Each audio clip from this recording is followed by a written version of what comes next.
So it might be safe to say that some people have started their Christmas shopping already.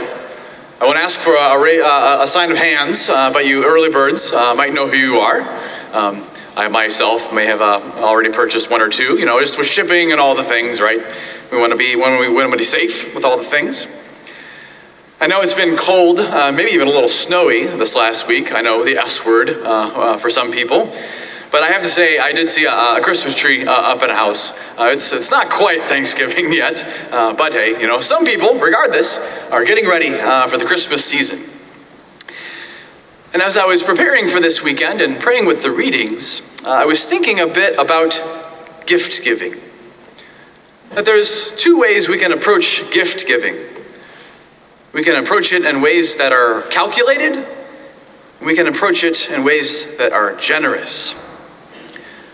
And so maybe I have a little bit of a confession to make, but as I was thinking about this and reflecting on my own life, my own habits, I recognize that I can be awfully generous when it comes to providing for myself throughout the year.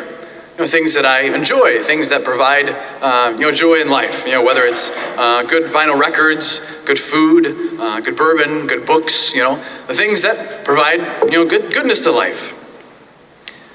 But I know that too, when I come to giving gifts, I do like to give good gifts, but I can be a little more calculated than generous at times.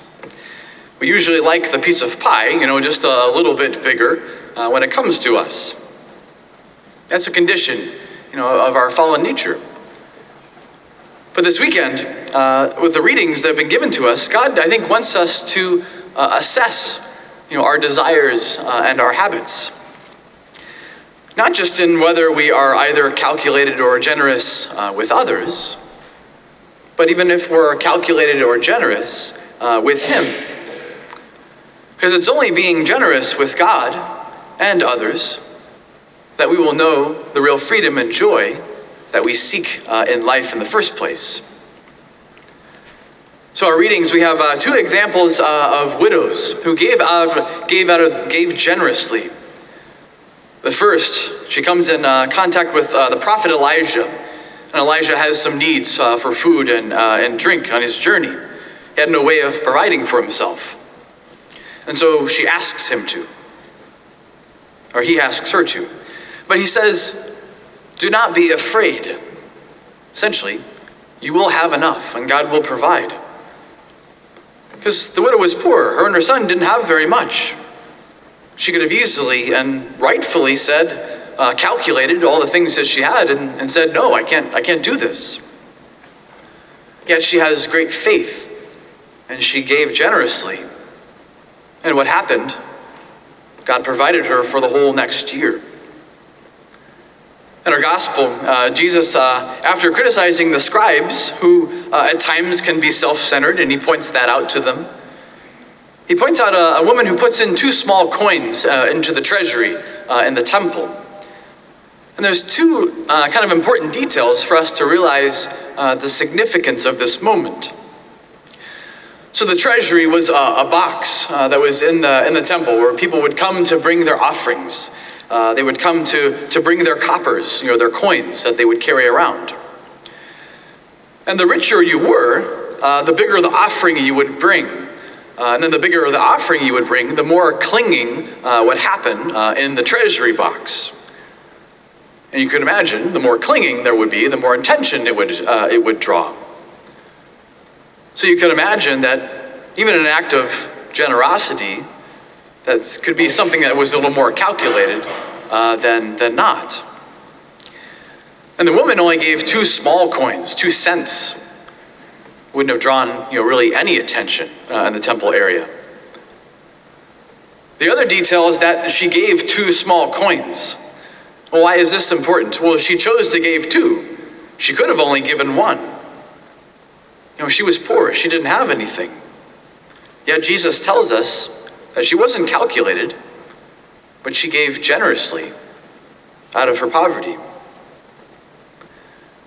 And this act of the poor widow exemplifies what Jesus himself did on the cross for us, that he gave of his life completely. In the Garden of Eden, he prays to the Father, "Father, let this cup pass from me. Yet let not it be my will, but what you will." Jesus didn't calculate. He didn't hold back when it came to his love for us. He didn't make sure he was all comfy and covered.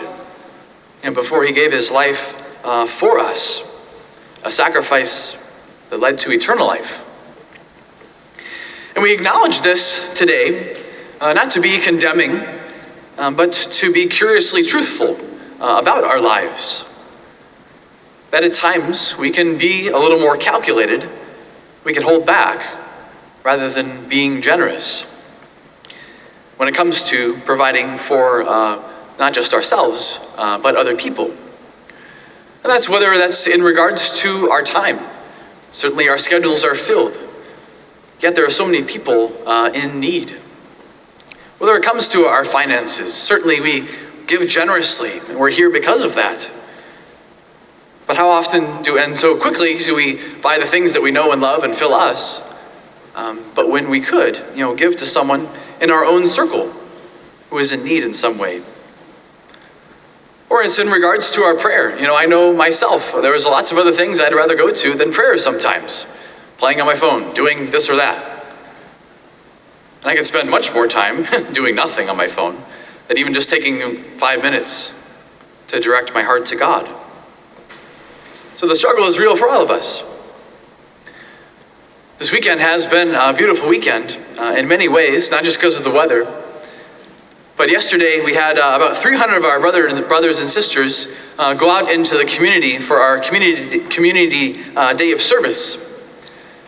And there was plenty of locations of those who were in need, whether those people did cleaning or organizing, painting, raking, playing games, or just being present with those people. And certainly for them, the day was an act of generosity. It was a beautiful day. There's many things that could have been done and been doing. And maybe, some of them were calculating a little bit, thinking about all the things that they could have been doing.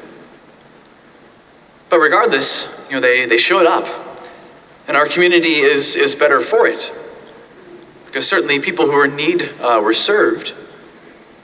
But also God's love was known through their generous gift of their time and their presence. And then afterwards, they came back here to the 5 o'clock Mass to worship. A beautiful witness that our service, our generous service out there, can't be detached from our generous service here at this altar. As we bring our lives, our hearts, our joys, our struggles, to Jesus, so that he can generously give of his grace to us. So today, I think our readings, this homily, is twofold.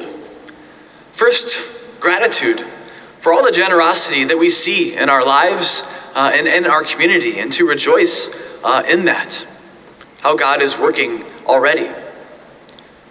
But then also, to further assess in our lives, where are we generous and where do we calculate?